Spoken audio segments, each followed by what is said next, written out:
பெருமானின் கணுக்காலை தொட்டு சில துணிகள் அழகர் மலையில் விழுந்ததாக சொல்லப்படுகிறது. அன்று முதல் இன்று வரை அழகரின் திருவடியில் பெருகி வரும் புண்ணிய நதியாக திகழ்கிறது. கணுக்காலைக்கு சமஸ்கிருதத்தில் நூபுரம் என்ற பெயர் உண்டு. அதனால்தான் இந்த தீர்த்தத்திற்கு நூபுர கங்கை என்ற பெயர் வந்தது. இந்த ஓடைக்கு தமிழில் சிலம்பாறு என்ற பெயரும் இருக்கிறது.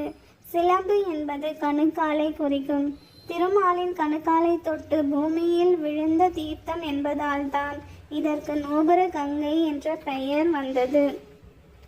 நூபுர கங்கை தீர்த்த கரையில் உள்ள பெண் காவல் தெய்வம் ராக்காயி. இந்த அம்மனை அமாவாசையில் வழிபடுவது நன்மை அளிக்கும். இத்தீர்த்தத்தில் அமாவாசை அன்று நீராடி ராக்காயி அம்மனை வழிபட்டால் முன்னோர் சாபம் நீங்கும் என்கின்றனர். மல்லிகை கொடிகள்